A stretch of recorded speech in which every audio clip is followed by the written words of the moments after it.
Mulai. A'udzu billahi minasyaitonir rajim. Bismillahirrahmanirrahim.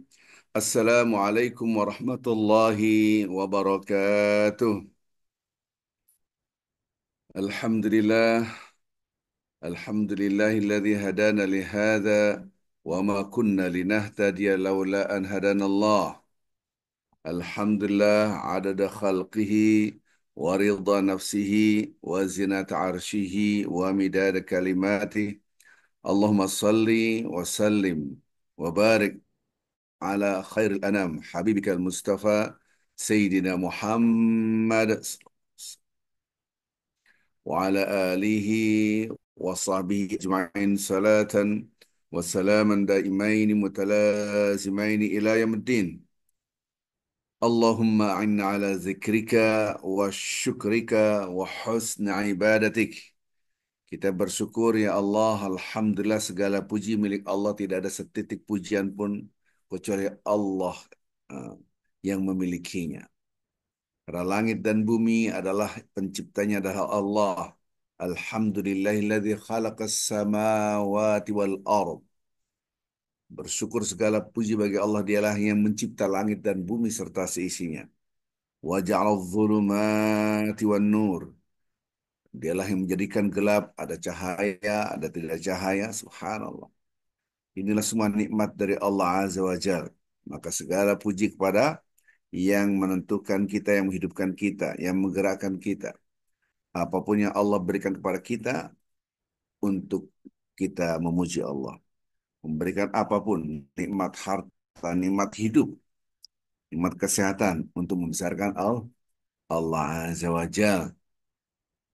Tapi betapa banyak orang-orang yang tidak membesarkan Allah. Wa thummal ladzina kafaru bi rabbihim ya'dilun. Bukan Allah yang dibesarkan, tapi selain Allah. Itulah orang-orang yang kufur.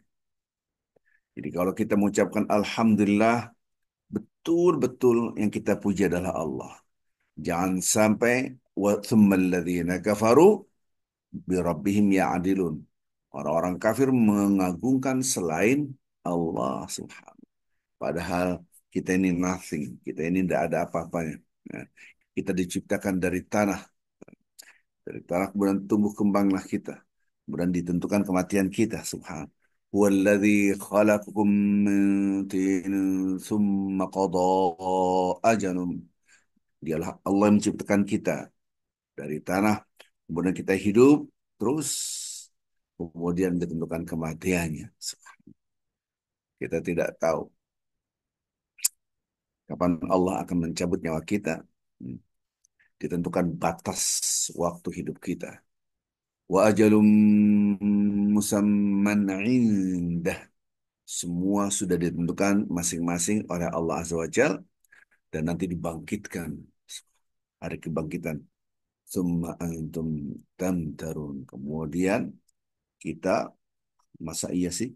Masa iya sih? Ada manusia-manusia yang meragukan hari pembalasan dikembalikan. Maka itu kalau kita lihat lembaran hidup kita sederhana.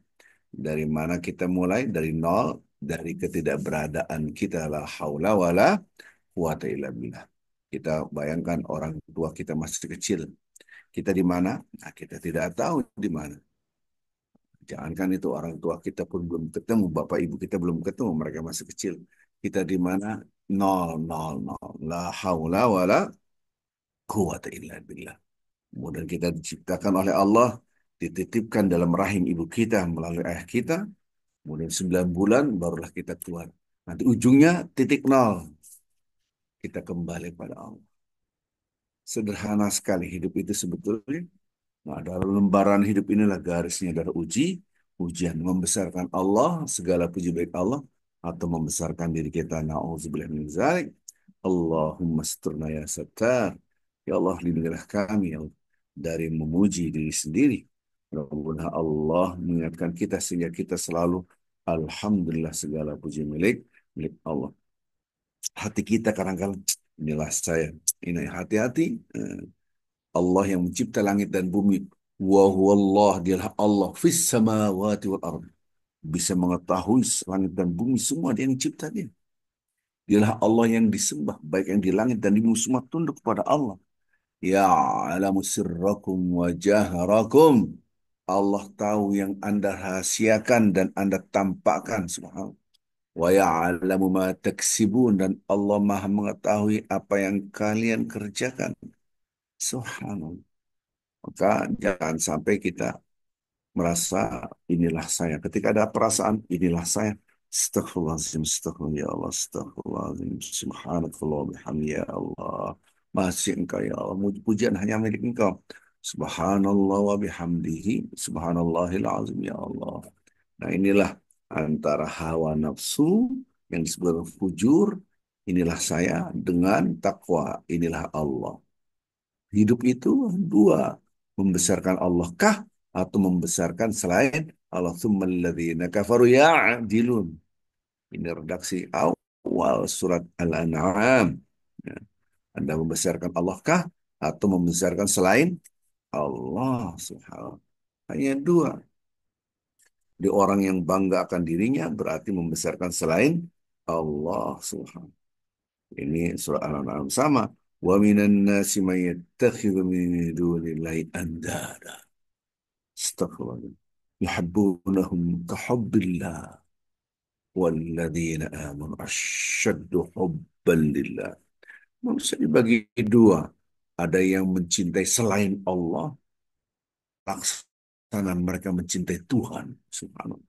Dan ada orang-orang beriman betul-betul amat sangat mencintai Allah. Nas di antara manusia mayyattakhidhu min dunillah andan, menjadikan selain Allah betul-betul sebagai puji-pujiannya dipuji, laksana memuji Tuhan, bahkan lebih daripada itu.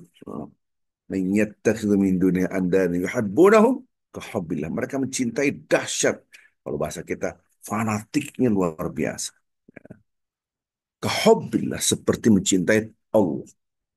Walladzina amanu, sementara orang-orang beriman asyaddu hubballah ya Allah, dari kepala sampai bawah ini milik engkau, bagaimana aku tidak mencintai engkau. Apapun wa ma bikum min ni'matin fa min Allah, tidak ada satupun nikmat yang kita rasakan kecuali semua dari Allah Azza wa Jalla. Subhanallah. Maka ada tumbuh cinta. Salam dan salawat kepada Nabi Muhammad sallallahu alaihi wasallam. Begitu juga kita mencintai Allah, harus mencintai Rasulullah Sallallahu Alaihi Wasallam. Semana kecintaan kita kepada Allah nampak kecintaan kita pada Nabi Muhammad Sallallahu Alaihi Wasallam. Tentu Bapak Ibu cinta Allah SWT. Ar-Rahman Ar-Rahim. Lanjutkan kajian-kajian sebelumnya. Kalau kita ada cinta di dalam hati kita kepada Allah, maka kita akan menebarkan rahmat. Karena kita akan menebarkan cinta kasih sayang. Tidak ada sedahsyat Islam. Agama apapun selain Islam adalah ciptaan manusia. Karena agama yang sekarang, baik Nasrani, Yahudi, udah terjadi distorsi, itu buatan manusia, bukan lagi dari Allah Azza wa Jalla. Memang betul Nasrani, Yahudi itu dibawa oleh nabi-nabi, tapi terjadi distorsi. Maka konsep ajaran agama Islam berbeda. Dia betul-betul menebarkan rahmat. Sebagai contoh kecil, contoh kecil. Di dalam ajaran kita, la ikroha fiddin. Tidak bisa Anda memaksakan orang lain dalam masuk agama Islam. Contoh kecil. Tidak ada paksaan dalam beragama. Subhanallah. Agama lain memaksakan seakan-akan inilah agama yang paling benar. Kita dianggap domba sesat. Paksakan. Maka itu kristenisasi lebih dahsyat daripada Islamisasi. Di kita di pedalaman Kristen, Mas. Banyak sekali saudara-saudara kita yang amat sangat, bukan miskin, fakir. Kita mengenalkan la ilaha illallah.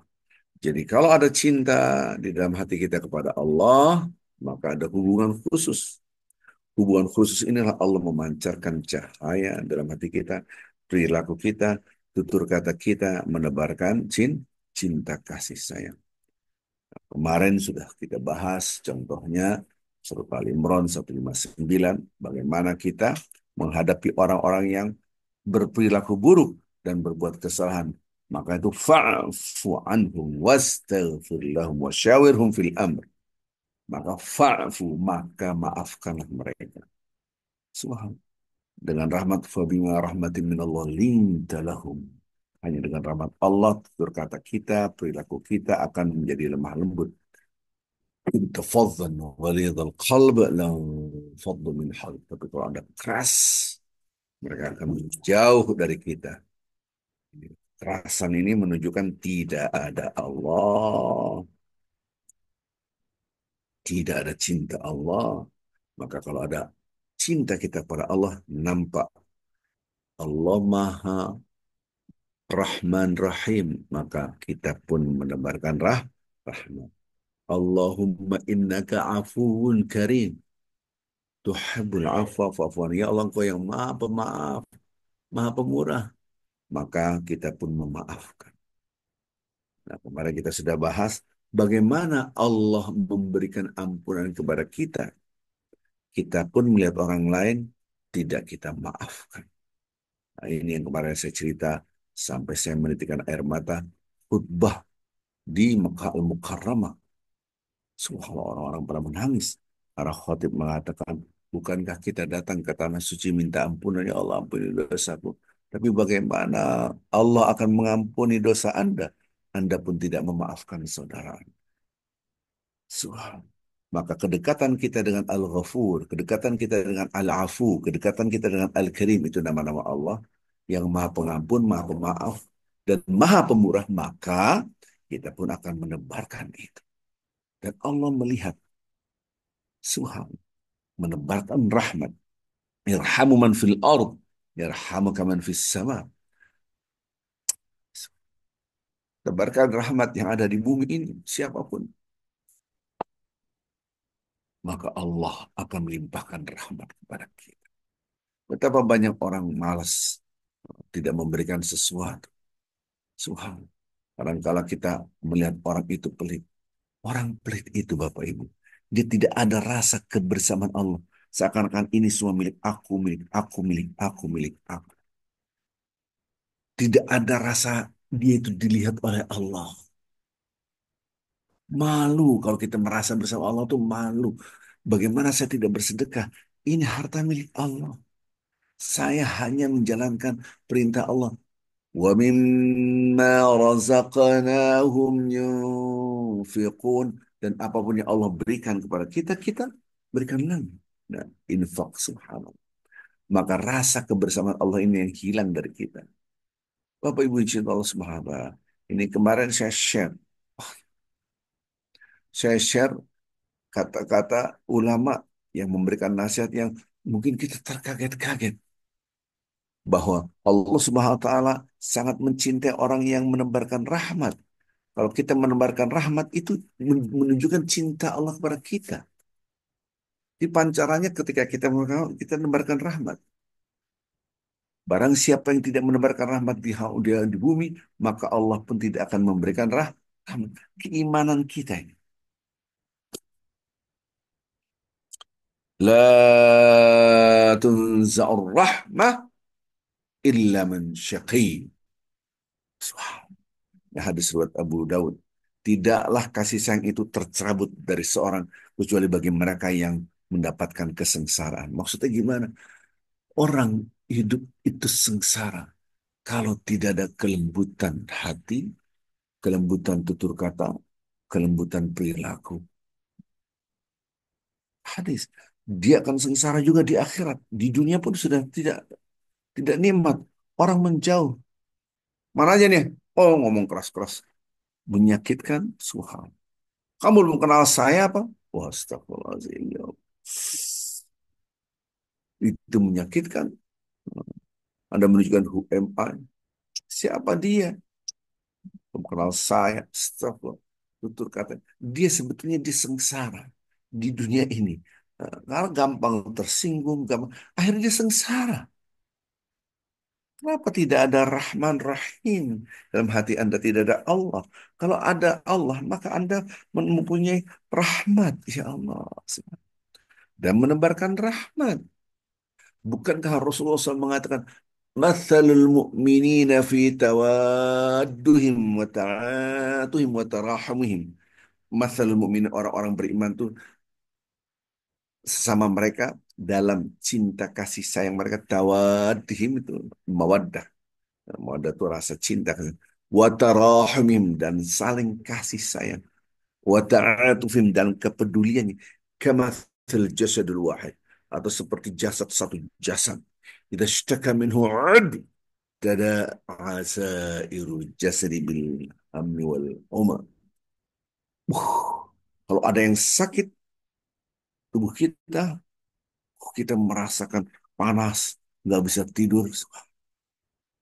Saya kemarin tuh, masya Allah, sakitnya Allah Akbar. Ya, kita tahan ya Allah. Nggak bisa tidur karena sakit. Mau diapain? Kita sytaka minhu ud. Kalau ada yang sakit salah satu organ tubuhnya, tada'a lahu sairul jasad bil ham wal huma. Bisa hari itu dia nggak bisa tidur. Nggak bisa tidur. Badan panas. Subhanallah. Maka kita semua mengalaminya. Setiga hari ini, Masya Allah, sakit. Ya Allah, ya Rabb. Nah, itulah tanda orang-orang yang beriman sesama mereka. Jadi kalau ada yang sakit, ada yang susah, ada yang kita lihat Palestina, maka kita, ya Allah, bagaimana kalau itu terjadi pada diri kita? Rumah kita dibom, anak-anak kita mati semuanya. Kalaupun ada yang hidup, tangannya hilang, kakinya hilang. Saya ngeliat video-videonya, ya Allah. Kalau kita tidak sedih, berarti Anda hilanglah keimanan Anda. Ingat video, dikirim dari Palestina. Anda biasa share, ini hilang cinta kasih sayang di dalam hati kita.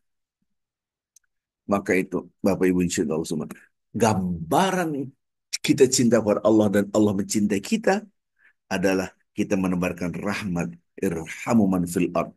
Tebarkan rahmat yang ada di bumi. Yarhamukum man fis sama. Allah akan menebarkan rahmat, limpahkan rahmat kepada kita. Man la yarhamin nas, la yarhamullah azza wa jal.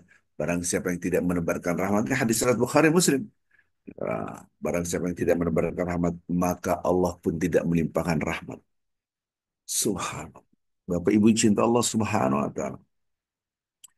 Kita di Indonesia ini semakin banyak orang fakir miskin, semakin susah karena negara semakin rusak. Terlilit hutang lah dan seterusnya. Pajak semakin tinggi, barang-barang semakin naik. Waduh, ini musibah. Tapi bagi mereka yang punya harta, ada kesempatan emas untuk berbagi. Dan inilah rahmat Allah ada dalam diri kita. Bapak Ibu sudah saya share. Ada video yang mengerikan kemarin.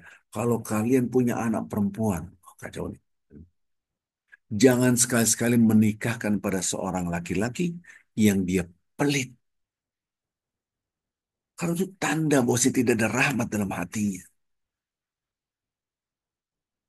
Walaupun orang pelit itu, pemuda itu pelit, dia ahli ibadah ke masjid. Dia tahajud setiap hari. Dia menangis, ya Allah, ampun dosaku ya Allah. Tapi pelit. Jangan nikahkan anak-anak Anda. Karena anak kita tergeret dalam api neraka. Subhanallah. Ini jangan main-main. Bagi Anda pun, anak Anda pun akan tersiksa. Karena suaminya pelit, perhitungan. Subhanallah. Jadi kalau kita perhatikan Bapak Ibu insya Allah SWT, orang ahli ibadah, walaupun dia ahli ibadah, tahajud setiap hari, dia makan tahajudnya berdoa meneteskan air mata, baca Al-Quran, berzikir, tapi dia pelit. Syaitan tidak takut dengan orang-orang seperti ini. Dia ahli ibadah, maka itu di dalam hadis, barang siapa yang datang untuk melamar kepada Anda, mentardona dinahu khuluqahu. Nah, ini bagus agamanya dan akhlaknya. Jadi harusnya akhlak dan agama satu kesatuan yang tidak bisa dipisahkan. Sholatnya bagus, akhlaknya tidak bagus. Bapak Ibu ini kisah nyata, kisah nyata. Ada jemaah aktif di pengajian di waktu itu di Masjid Raya Pondok Indah. Cerita, Ustaz, coba ngobrol. ngobrol. Allah, anak saya nikahkan dengan seorang yang soleh, saya anggap soleh. Ke masjid tiap hari, sholat tiap hari di masjid. Ini kisahnya. Ternyata dia sangat pelitnya luar biasa. Apa yang terjadi? Hampir dibunuh anak saya, Pak Ustaz. Diikat, padahal anak saya perempuan itu masih hamil. Dilakban, ditinggalin rumah. Mati.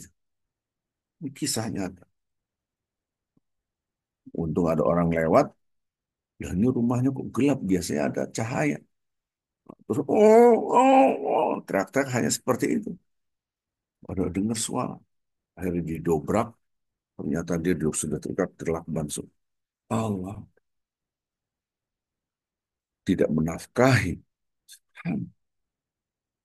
ibadah. Maka itu kesalahan individual vertikal kita harus nampak dalam kesalahan sosial horizontal kita. Kita mengadakan tangan kita ke langit, ya Allah. Limpahkan rahmatmu ya Allah. Limpahkanlah maghfirahmu. Berikan aku cintamu ya Allah. Berikan aku ampunanmu ya Allah. Bagaimana Allah akan memberikan cinta Allah, rahmat Allah. Kita pun tidak menebarkan rahmat. Ya Allah ampuni dosaku ya Allah. Bagaimana Allah mengampuni dosa kita? Orang yang salah dicecer terus.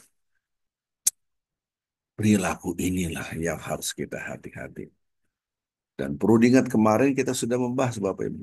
Rasulullah mengatakan banyak sekali kesuksesan kita itu karena doa yang orang yang kita tolong.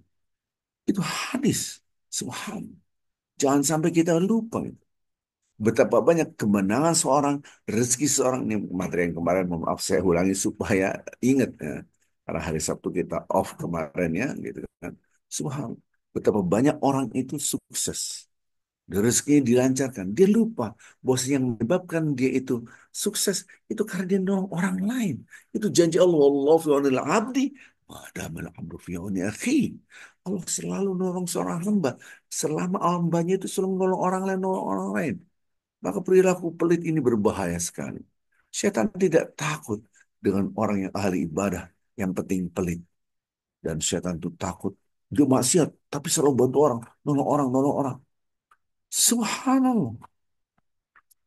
Bukankah ini menunjukkan akhirnya Allah memberikan cahaya dalam hati orang maksiat tadi, dia bertaubat.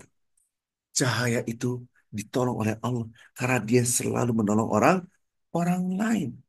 Ini kisah nyata, kisah nyata. Jadi waktu itu ke tanah suci, curhat.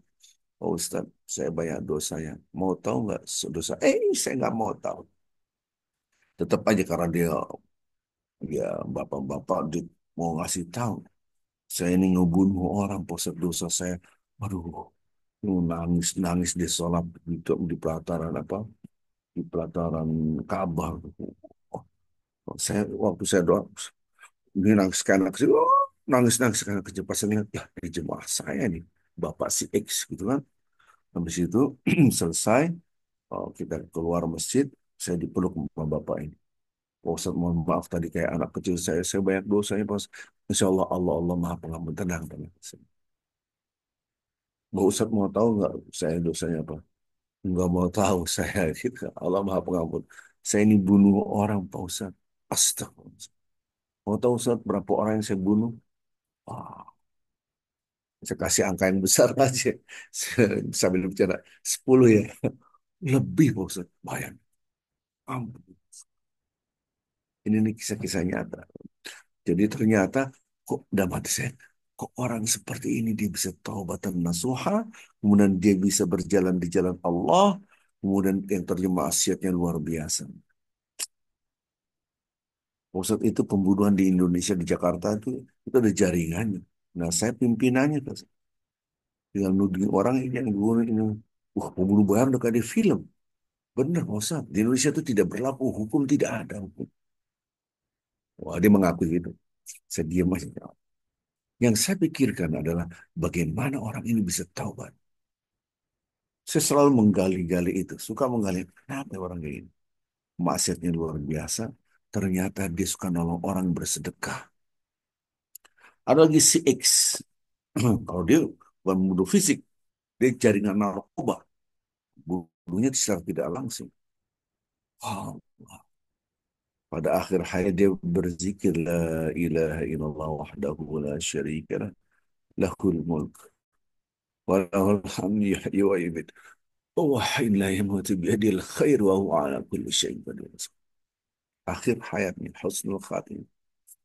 Jadi bertahun-tahun saya dengan bapak ini. Dia waktu sakit istri kontak saya, Pak Ustadz suami saya, Pak Ustadz, suami udah 3 bulan bolak-balik ke rumah sakit, jawab enam, nggak bisa tidur, nggak bisa ini. Ya mungkin karena banyak obat di dalam tubuhnya dan saya bilang dia matanya itu ini bola apa kelopak mata ke bawah begini. Ya, udah kayak oh kan ketahuan orang ngobat itu ketahuan, udah ketahuan wajah orang ngobat itu ketahuan. Saya juga ngobat tapi ngobat obat ya obat resep dokter segepok gini minum obat Allah. Berarti ngobatnya yang saya baru tahu harga kokain berapa itu.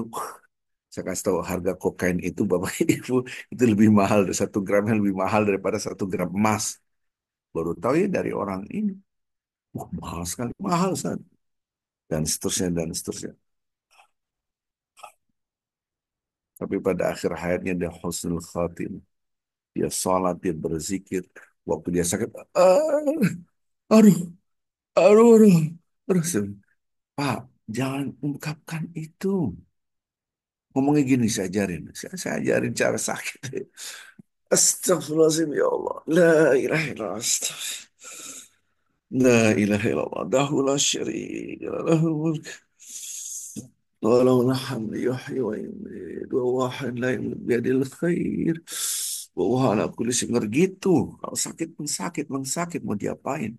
Badan rasanya kayak ditusuk-tusuk. Ya Allah, astagfirullahaladzim, la ilaha wahdahu la syarika lah. Lahul mulk dia saja. Saya ke rumah, nggak bisa tidur, matanya udah gini, mata. Oh, akhirnya saya sholat, saya berzikir, semuanya saya pegang kepala, tidur dia.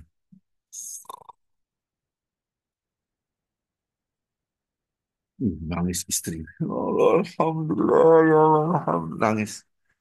Subhanallah. Dan hati saya, kok bisa tidur begini? Jangan nanya Anda, apa kok bisa tidur saat saya juga nggak tahu. Gitu kan. Itu hanya pemberian dari Allah. Saya juga nggak tahu bisa tidur gimana. Terusin Pak Ustaz, Alhamdulillah, ya Allah. Nangis. Istrinya nangis. Ya Allah, Alhamdulillah bisa tidur. Yang saya pegang ini lama-lama pegal juga. Pegel juga akhirnya saya tarik pegel lah. Dia enak tidur kita begini. Pegel pas saya copot, saya pegang tidur lagi. Nanti saya, kok bisa? Subhanallah. Itulah singkat cerita. Nih ceritanya dia ke rumah sakit. Oh, nggak dipulang. Habis berapa hari saya dikasih tahu suami saya masuk rumah sakit lagi. Oh ya. Kemudian saya sholat, tahajud. Kemudian ketika baca Quran, saya ketiduran waktu baca Quran.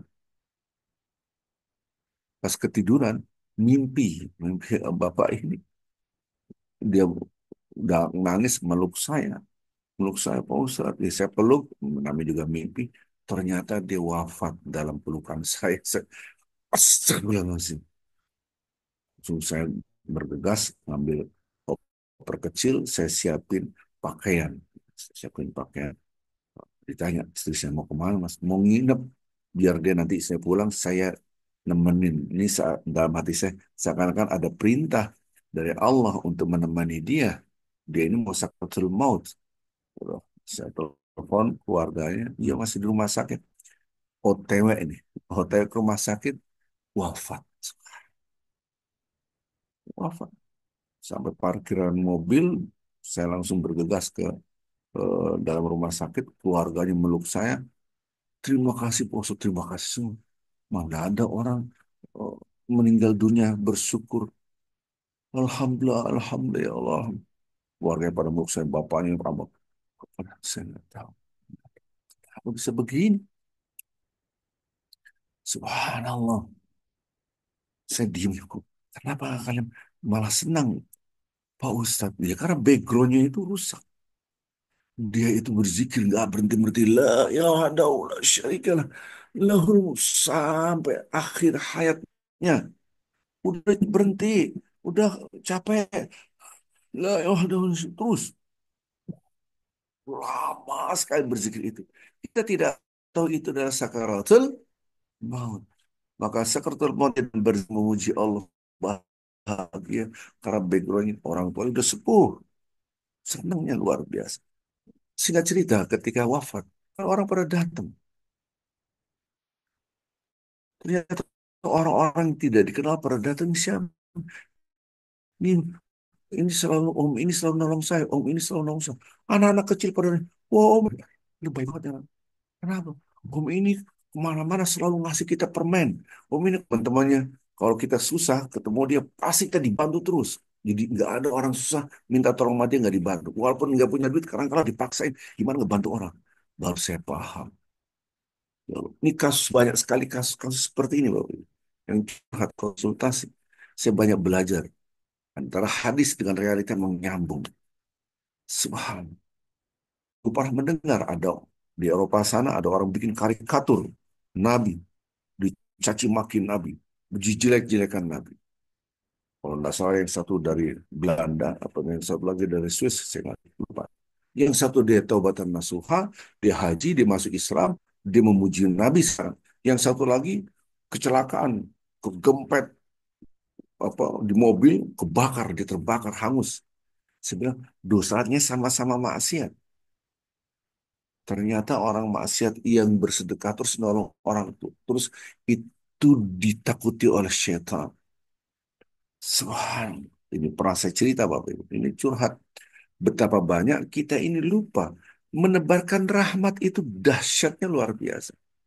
Bukankah kita sudah tahu hadis yang sangat tenar sekali, ada seorang maksiat yaitu berzina. Kemudian dia memberikan makan minuman apa anjing yang dalam keadaan kehausan. Subhanallah.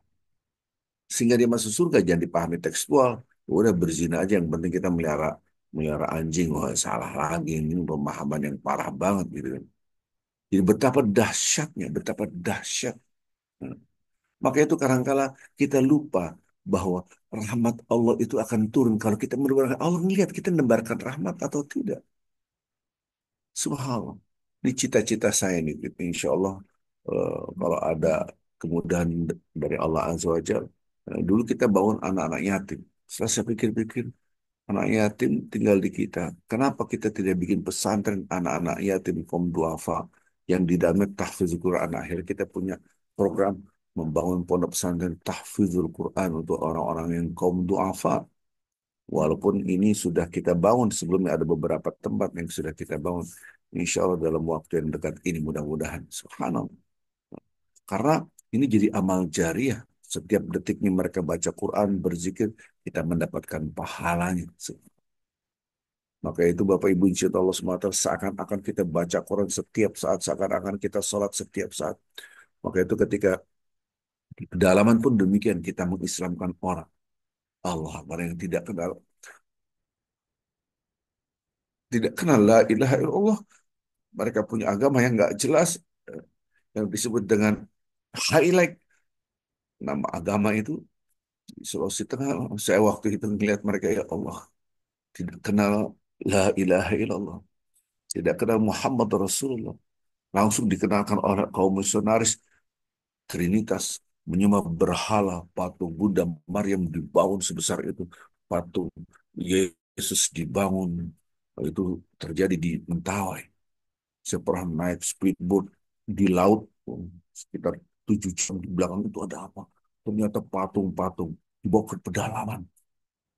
Dan itu anak-anak pemuda-pemuda Kristiani semua pakai sarung, semua pakai kaos. Itu akhir tahun Desember.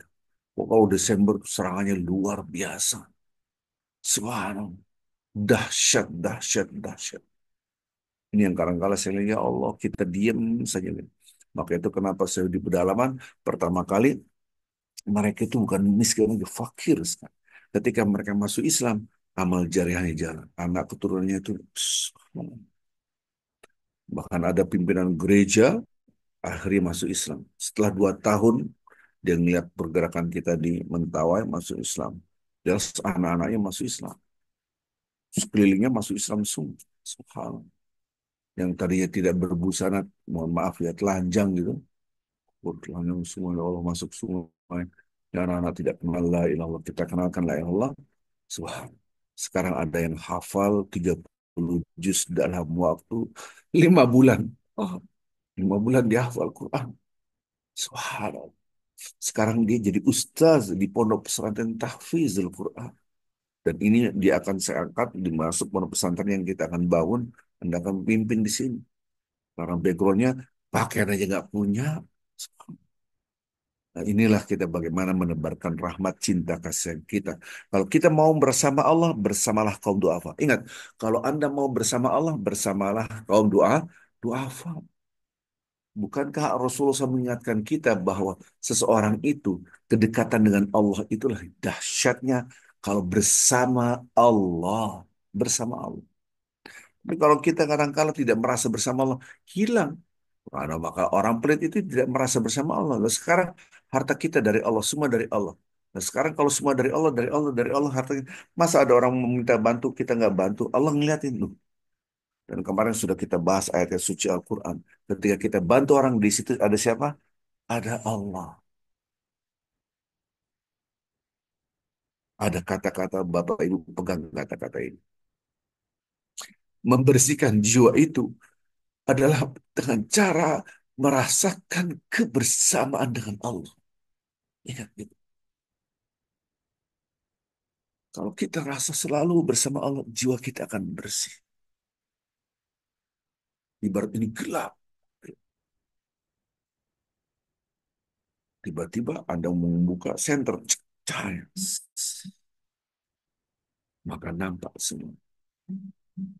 Gelap hilang karena ada cahaya. Cahaya hilang, datanglah gelap. Allah itu nur. Kalau kita selalu merasa bersama Allah, dimanapun berada, berarti Anda membersihkan jiwa kita. Maka takwa adalah rasa kebersamaan dengan Allah. Qad aflah man zakkaha wa qad khaba man dassaha. Untung bagi mereka yang membersihkannya, jiwa dibersihkan, dan rugi bagi yang mengotorinya. Membersihkan jiwa adalah rasa manan yang utama adalah dia merasakan dengan Allah. Allah mengetahui apa yang kita kerjakan dimanapun dan kapanpun. Ini hadis bukan dari saya. Hadis Al-Qurani inna afdalul iman an ta'lam anna Allah haitsuma kunta. Sebaik-baik keutamaan iman ketika Anda merasakan bahwa Allah selalu bersama Anda dimanapun Anda berada. Saya tidak melihat ini hadis yang dhaif, ini hadis tapi esensinya sama dengan ayat-ayat suci Al-Quran. Betul hadis yang dhaif, tapi esensinya bukan dhaif, tapi sahih esensinya. Dhaif itu Bapak Ibu gini saya ajarkan. Dhaif itu status hadis dari si fulan, si fulan, si fulan, si fulan. Oh si fulan ini pelupa, jadi dhaif. Tapi esensinya, kontennya, jadi hadis itu dua, sanad dengan matan. Sanad itu adalah menuju ke sana dari fulan, fulan, fulan sampai Rasulullah SAW. Ini namanya sanad. Rasulullah bersabda, kata-kata ini namanya matan. Matan itu isinya, kontennya. Secara konten itu sahih kuat, bahkan ayat suci Al-Quran. Wa huwa ma'akum aina ma kuntum. Allah selalu bersama Anda. Hadis yang sahih al-ihsan an ta'budu ka'annaka tarahu fa in lam takun tarahu fa innahu yaruk. Sama hadis. Jadi hadis-hadis sahih. Jadi secara konten hadis ini adalah kuat. Orang itu berbuat maksiat bebas karena tidak merasa dilihat oleh Allah Azza wa Jalla. Ini yang harus kita garis bawahi. Dan itu bisa meruntuhkan seluruh amal ibadah kita semua total. Di bapak-bapak, ibu-ibu, saya kasih PR ini, PR ini dari dulu saya. Tolong bapak-bapak saya kasih PR. Anda masuk Google, tulis tulis nanti di Google hmm, Jabal atau Gunung Tihama. Oh, Tihama. Hadis tentang Gunung Tihama. PR. Besok saya tagih hari Senin. Insya Allah. Coba nanti Gunung Tihama. Tihama. Anda akan meneteskan air mata. Ya Allah, astagfirullah. Baik lagi, kalau ada rasa cinta kita pada Allah, maka kita menebarkan rahmat. Disinilah Allah Subhanahu wa Ta'ala akan memberikan pahala yang tidak main-main, yaitu cahaya dalam hati kita. Ketika cahaya dalam hati kita, kita bisa melihat sesuatu yang tidak bisa dilihat oleh orang lain. Karena kita punya cahaya. Allah nur. Allah itu adalah cahaya. Cahaya, jangan sampai kita perilaku kita menyakitkan, gitu kata kita ribahin orang, berkhianat, membohongi depannya kita baik tapi di belakang menyakitkan. Subhanallah. Ini orang ini jauh walaupun dia ahli ibadah, nol besar di mata Allah. Oh ya, karena akan menunjukkan, maka Rasulullah SAW bersabda, tahukah kamu al-muflis, orang yang bangkrut? Tahu ya Rasulullah, orang yang punya harta kemudian lama-lama habis. Subhanallah, ini banyak orang salah. Bukan itu. Orang yang bangkrut itu dia paling banyak sholat ibadah, tapi tidak memberikan hak orang lain. Tuh, dia ngambil hak orang lain. Dia mencerca, mencaci, bohongin orang, menghina orang, berkhianat, habis amanah. Itulah bangkrut. Jadi nol. Masih ada orang nuntut. Dulu dia gini saya, ternyata dia gibain saya. Dulu dia gini saya. Akhirnya udah nol. Akhirnya orang yang disakiti, yang dizolimi, dosanya dioper ke sini. Ini hadis, dialog. Nanti Anda klik lagi di Google, tulis hadis. Hadis orang yang bangkrut. Subhanallah. Bapak Ibu cinta Allah SWT. Ini penting sekali buat kita agar kita jangan sampai kita sholat bagus, puasa bagus, tapi pelit. Sholat bagus, puasa bagus, tapi nyakitin orang. Sholat bagus, puasa bagus, ribahin orang, caci maki orang. Subhanallah. Saya pernah ditanya, Pak Ustadz, kalau kita melihat penguasa yang zalim seperti apa? Justru kalau kita membenarkan, meluruskan kezaliman depan penguasa, itu adalah jihad di jalan Allah. Maka itu ya'lamu sirrakum wa jahrakum, tergantung niat Anda. Apa yang kita rahasiakan. Jangan sampai kita malah membiarkan kezaliman. Unsur akhaka zaliman atau mazluman. Tolong saudara Anda, baik yang zalim ataupun yang mazlum, yang berbuat kezaliman ataupun yang dizalimi. Ya Rasulullah, maksudnya gimana ini? Orang menzalimi, kita bantu. Maksudnya supaya dia tidak berbuat kezaliman lagi, diingetin. Tapi kan kalau diingetin konsekuensinya berat, ya dihina, caci maki balik. Oh itulah, subhanallah. Kembali lagi ke Bapak Ibu cinta Allah Subhanahu wa taala. Ya, saya akan ulang terus. Ketika kita melihat orang lain, ada mata kita bercahaya, maksudnya gimana? Kita ngeliat orang si fulan, hmm, kerenan juga siapa sih dia? Nah, berarti mata Anda gelap, tidak ada cahaya. Subhanallah. Kalau kita ngeliat orang lain, ya Allah, bisa jadi orang itu lebih mulia dari saya. Bisa jadi orang itu kekasih Allah. Bisa jadi orang itu lebih hebat dari saya. Dia melihat orang lain dihormati. Berarti mata Anda bercahaya, berarti Anda orang baik. Orang baik. Subhanallah. Orang yang baik itu merasa belum baik. Orang yang sudah merasa baik, itulah orang yang tidak baik. Dan ketika kita melihat orang lain underestimate, ya paling siap, apaan paling dia, itu doang. Kerenan saya. La yadkhul jannata man kana fi qabli habbat dzarratin min kibar. Tidak akan masuk surga barang siapa yang di dalam hatinya ada ketakaburan walaupun sebesar biji zarrah. Ya Rasulullah, kalau saya berpakaian yang bagus, beralas kaki yang bagus, apakah itu masuk surga? Kan takabur. Rasul Allah jamilun yuhibbul jamal. Rasul mengatakan Allah itu indah dan mencintai yang indah. Allah berarti tidak takabur. Takabur apa itu? Takabur itu dua. Melihat orang lain lebih rendah dari dirinya dan tidak bisa dinasihati. Menolak kebenaran. Menolak kebenaran. Subhanallah. Anda mengatakan kunut itu adalah bid'ah, titik. Nggak apa-apa. Peganglah itu. Tapi jangan melihat orang lain, neraka, neraka, neraka. Tidak ikut sunnah Nabi. Saya ada. Nah, Anda merasa lebih baik. Karena orang yang pakai kunut, itu pun punya dalil. Ada hadisnya. Subhanallah. Allahu Akbar. Ini yang benar. Kalau Allah Akbar, bawah, nggak benar. Apalagi Allah Akbar. Yang ikut sunnah Nabi begini. Betul, silahkan. Karena itu ada hadisnya. Tapi ketika ada Allah Akbar begini pun ikut sunnah Nabi. Mereka punya dalilnya. Jangan merasa Anda lebih hebat. Saya lebih benar ikut sunnah Nabi. Anda tidak ikut sunnah Nabi. Yang jenggotan lebih mulia daripada yang tidak jenggotan. Enggak begitu. Jangan sampai jenggot ini menyebabkan Anda lebih merasa hebat daripada orang yang tidak berjenggot. Berarti Anda tidak baik. Soal mentang-mentang pakai peci gitu kan, pakai sorban lebih baik. Nauzubillah, jangan. Ini aksesoris. Subhanallah. Rasulullah bersabda, orang yang beriman paling baik siapa ya Rasulullah? Ahsan khuluqan.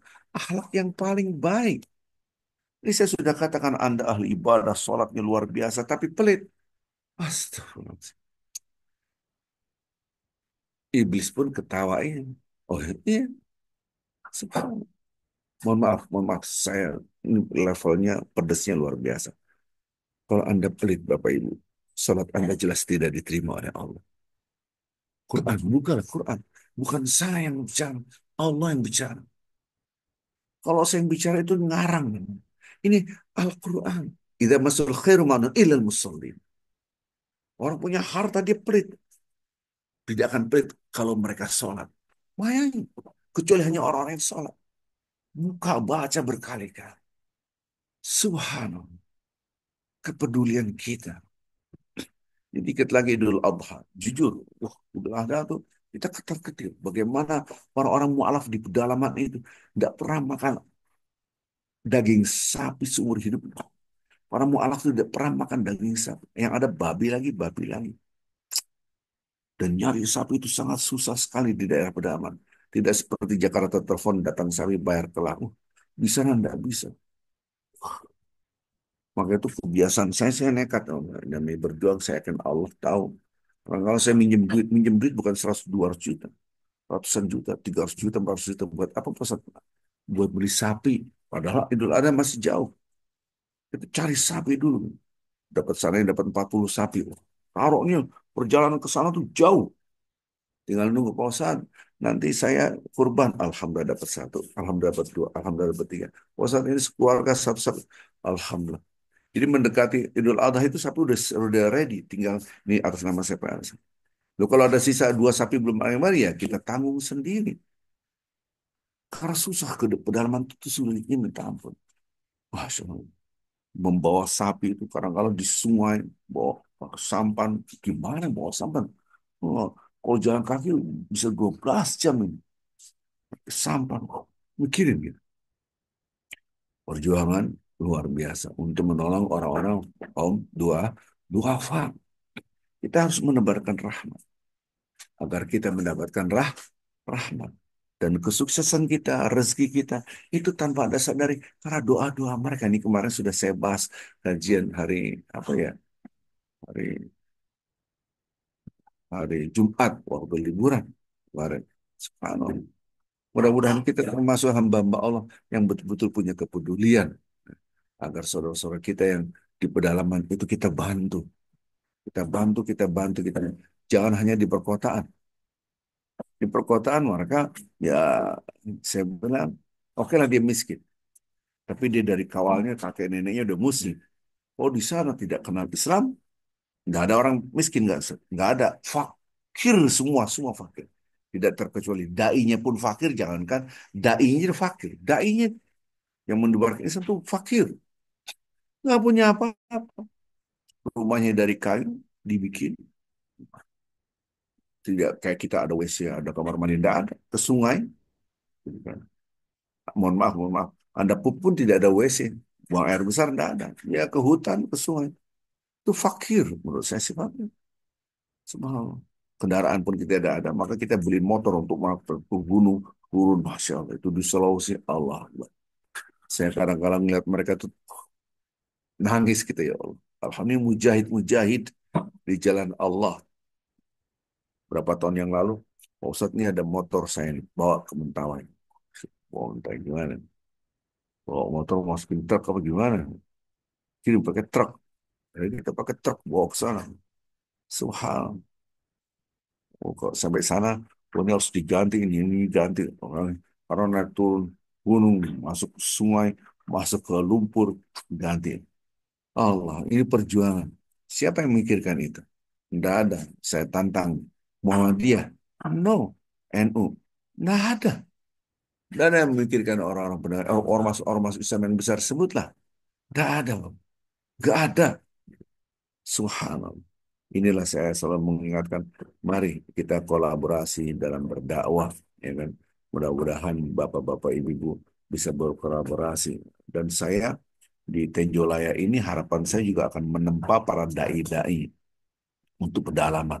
Karena kita amat sangat fakir dai yang mau berjuang di pedalaman. Anak-anak sekarang, Masya Allah, belum apa-apa nanya, "Pak Ustadz ada sinyal nggak? 4G ada nggak?"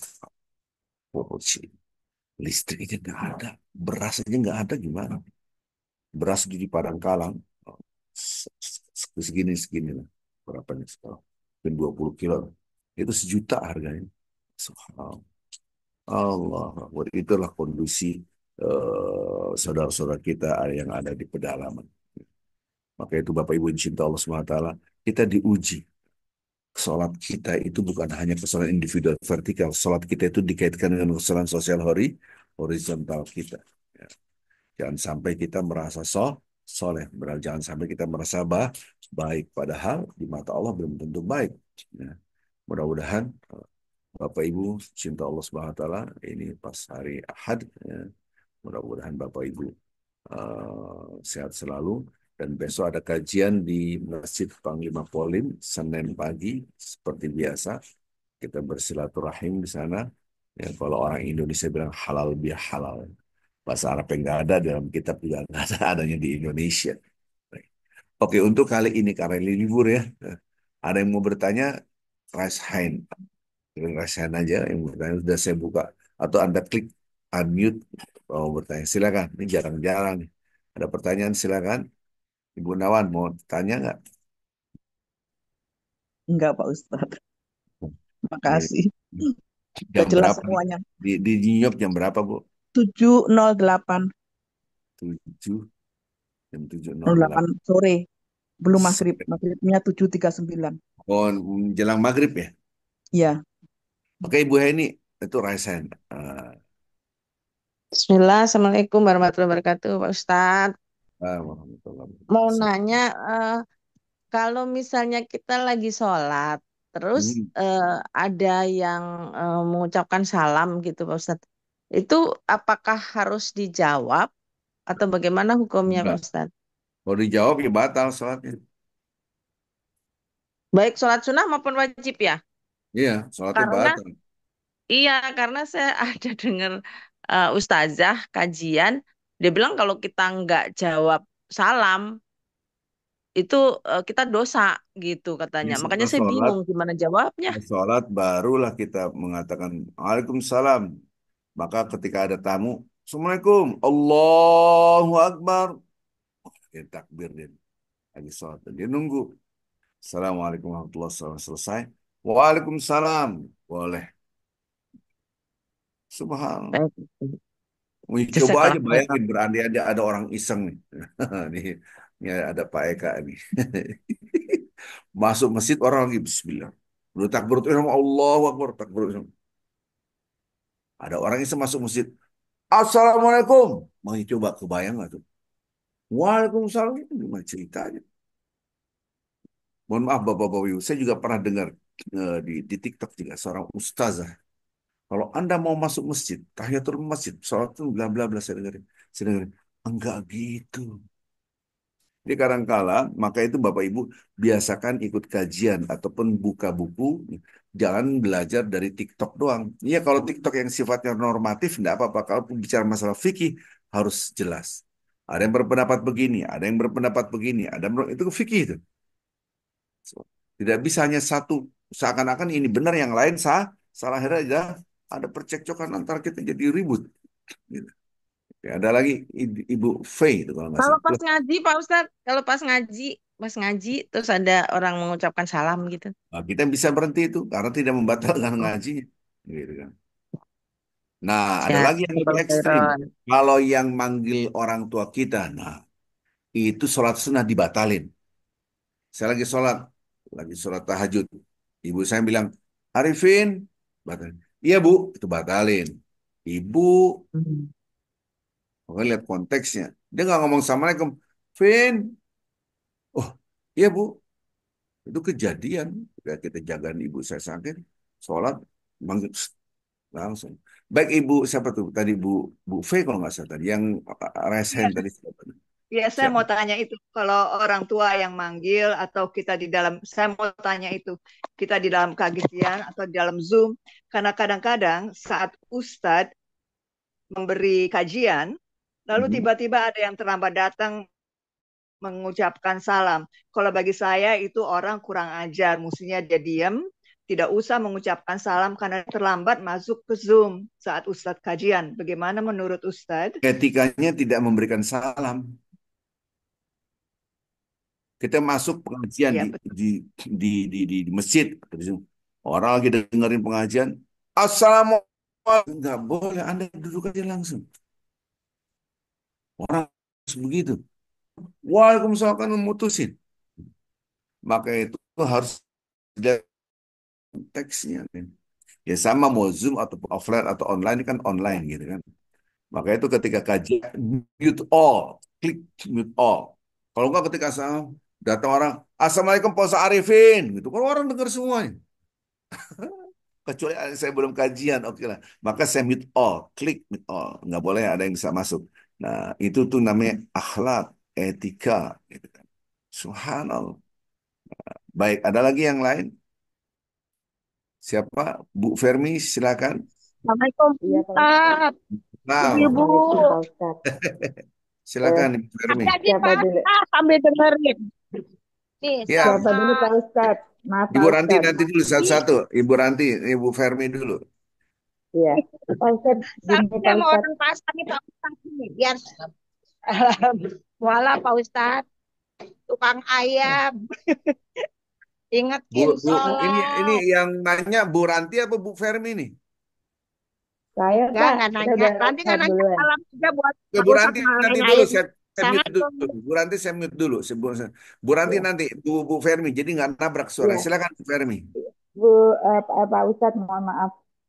Kalau kita sedang di musola, misalkan di suatu mall atau apa gitu kan, kita sholat sebenarnya pengen jemaah ya, tapi nggak ada lagi jemaah. Tapi ketika kita lagi mulai sholat gitu, udah mulai sholat, tiba-tiba di tempat yang depan, di tempat laki-laki ada yang mulai jemaah gitu loh. Saya boleh nggak Pak menghentikan sholat saya karena saya pengen ikut sholat jemaah? Memang harusnya begitu. Ah, Ya, idealnya iya, begitu. ya. Baik. Idealnya Jadi kita nggak apa-apa ya? jangan kan ibu tengah sholat. Setelah sholat pun udah kelar ada berjemaah. Kita sholatnya diulang. Oh iya, iya. Boleh Sholatnya Pak ya? diulang, gitu kan? Ya dulu, Siap, dulu siap. nih pengalaman saya nih karena keterbatasan ilmu saya waktu itu kan saya masih masih ya berapa ya 18 ke 19 tahun saya dikirim oleh OKI Organisasi Konferensi Islam masuklah saya belajar di Zaitun University di Tunisia. Ya. Kemudian waktu di perpustakaan, saya bilang ini kok orang-orang pada kagak sholat. Saya tanya teman saya, "Shh, ini kan sudah masuk zuhur kan ya? Shh, saya nggak boleh ngomong. Kalau di perpustakaan itu jarum jatuh kedengeran istilahnya gitu kan. Dia tuh Iya. udah zuhur. Udah saya ditulis, Arifin kalau ente mau sholat, sholat aja sana. Oh, Kemana? Ya ke masjid lah. Saya baca. Orang-orang pada nggak sholat, sholatnya entar. Akhirnya saya ke masjid. Nggak ada orang di situ. Saya sholat zuhur.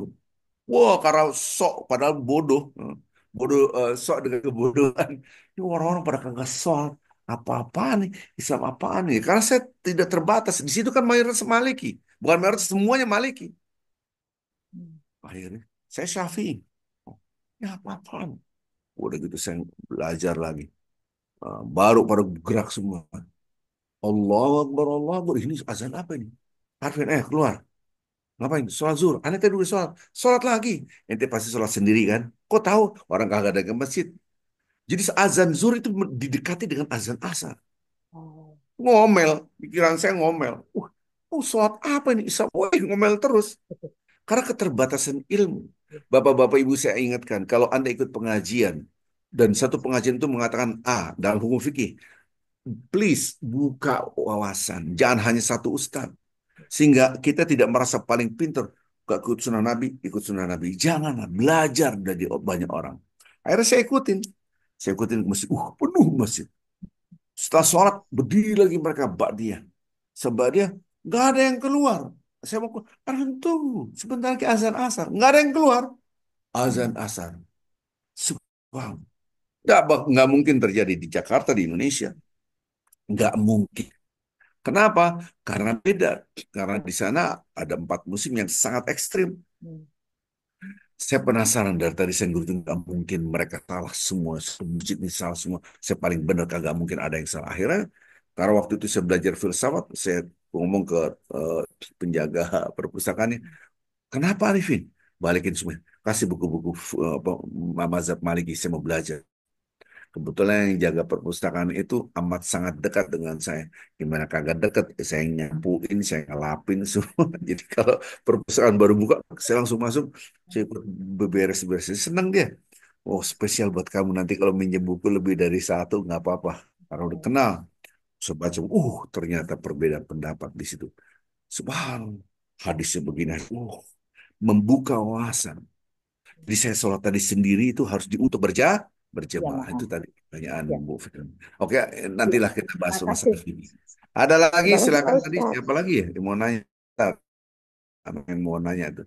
Ada lagi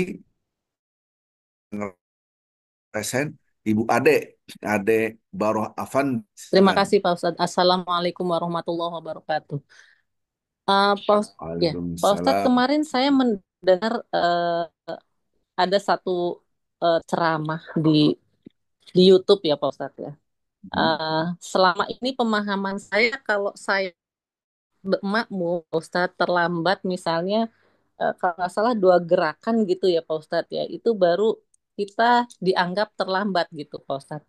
Tapi kemarin di ceramah beliau itu mengatakan bahwa kalau misalnya saya datang ke masjid, kemudian saya berjamaah. Lalu pada saat saya datang itu eh, imamnya Ruku. sudah ya ruku dan saya tidak tidak sempat Al-Fatihah. membaca eh, Fatihah Pak Ustadz. Nah, itu dianggap bahwa saya itu meskipun saya ikut ruku, tapi dianggap saya terlambat 1 rakaat. Gitu Pak Ustadz. Jadi kalau pokoknya kalau kita tidak bisa membaca Fatihah, itu berarti terlambat 1 rakaat gitu Pak Ustadz. Eh, Selama ini pemahaman saya adalah kalau saya makmum dan tertinggal, itu Fatihah pun kita tidak baca pun tidak apa-apa. Nah, seperti apa ya Pak Ustadz ya? Mohon penjelasannya Pak Ustadz. Betul, tidak apa-apa. Itu hampir semua ulama mendapat seperti itu. Saya datang, saya berdiri nih. Saya datang, berdiri nih ya. Saya berdiri nih. Allahu Akbar. Mereka ruku. Allahu Akbar, saya ikut ruku. Allah. Saya nggak dapat apa-apa. Nggak dapat Al-Fatihahnya, buru-buru Al-Fatihah. Saya dapat 1 rakaat. Pendapat ibu benar. Itu yang benar. Gitu. Jadi Ya, kita tidak membaca Fatihah pun nggak apa-apa ya Pak Ustadz nggak ya. apa-apa. Diwakili oleh imam. Baik, baik. Terima kasih sangat Ustadz. Sama, sama, sama, sama. Ya, memang saya cita-cita saat ini cita-cita kayak apa aja. eh saya mau bikin kajian fikih Muqarin. Ya. Tapi jujur saja fikih Muqarin itu orang pendapat Mas Syafi'i begini, pendapat Hanafi gini. Kalau Hanafi harus membaca Al-Fatihah, tidak boleh baca Al-Fatihah. Udah dua kali imam. Kalau Syafi'i harus baca Al-Fatihah. Itu perbedaan-perbedaan pendapat. Karena ulama-ulama kita jadi bingung. Akhirnya orang malas dengerin kaji. Tapi kenapa saya bilang cita-cita supaya di antara kita ini jangan saling menyalah-nyalahkan. Kalau cara ceramah tadi kan nyalahin orang. Eh, Seharusnya Anda buka. Maka itu Ustadz itu harus pendekatan objektivitas ilmiah. Jangan pendekatan subjektivitas ilmiah. Maksudnya gimana? Objektivitas ilmiah di dalam kitab itu dibahas seperti apa? Berapa pendapat? Ada yang mengatakan boleh bid'ah, ada yang mengatakan boleh kunut, ada yang mengatakan tidak boleh kunut. Dua-duanya dikasih tahu. Itu namanya objektivitas ilmiah. Ada yang mengatakan tidak apa-apa, tidak membaca Al-Fatihah, yang penting mendapatkan rukuknya dapat bersama imam, maka dia pendapatnya begini. Ini pendapatnya imam ini. Ada yang mengatakan tidak, karena Al-Fatihah adalah harus berdasarkan ini, pendapatnya ini. Tapi yang paling kuat, Anda harus jelaskan semua. Itu namanya objektivitas ilmiah. Tapi kalau tadi Ustadz mengatakan tidak sah karena Anda belum baca Al-Fatihah, padahal Al-Fatihah itu dalam hadisnya la salata liman lam yaqra bimul kitab, hadisnya ini, maka tidak sah. Oke, hadis itu konteksnya seperti apa? Harusnya dilihat seperti itu pendapat ulama. Nah ini enggak, dia hanya subjektivitas ilmiah. Akhirnya menyalahkan orang orang lain. Pak Ustadz, Menurut saya baca, satu oke. lagi Menurut, boleh nggak Pak Ustadz? Mohon oh maaf Pak iya, Ustadz. silakan ya. Kalau misalnya tadi ya Pak Ustadz, itu sebenarnya ilmu yang Pak Ustadz bilang itu ilmu fikih itu kayaknya menurut saya sih sangat penting ya Pak Ustadz supaya orang tuh tahu, oh ternyata ini boleh, ini nggak boleh. Jadi ada pendapat-pendapat Pak Ustadz. Satu itu. Yang kedua, mengenai sholat makmum tadi Pak Ustadz. Kalau misalnya saya datang nih Pak Ustadz, imam sudah eh, sudah ruku. Nah, saya baru Allahu Akbar, kemudian imamnya itu sudah iktidal Pak Ustadz. Nah, Bolehkah? baru Anda hilang satu rakaat. Oh itu hilang satu rakaat ya Pak Ustadz Ya, ya? tapi langsung tidak Anda. Mau Oh ruku gitu. itu udah tidak deh, ya sudah ikutin imam, berarti hilang satu Oh hilang rakaat. satu rakaat ya. Oh Yang berarti tadi itu tidak dihitung. dua dua gerakan itu hilang satu rakaat ya Pak Ustadz ya? Kalau Kalau tidak kehilangan ikut, dua gerakan ya? patokannya bukan hitungan gerakan, tidak ikut ruku. Oh tidak ikut ruku. Mhm. Kalau jadi kalau misalnya saya baru mau ruku kemudian imam sudah iktidal itu saya kehilangan satu rakaat ya Pak Ustadz ya? Nah, betul.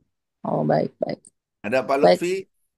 Terima kasih Pak Ustadz. Assalamualaikum warahmatullahi wabarakatuh. Waalaikumsalam. Pak Lutfi, silakan Pak Lutfi.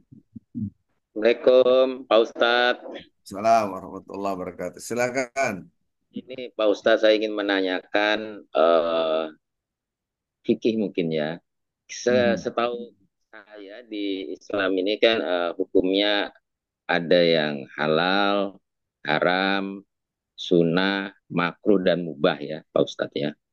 Ini kemarin saya mendapatkan penyerahan ada sesuatu hal yang dikatakan wah itu hukumnya bid'ah.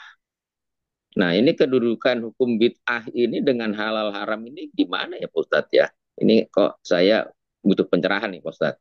Waalaikumsalam warahmatullahi wabarakatuh. Baik. Ketika orang menjudge itu bid'ah, berarti dia menjudge itu adalah haram, tidak boleh dikerjakan. Dan semua yang bid'ah adalah sesat, dan sesat menyebabkan api neraka. Ini contoh-contoh.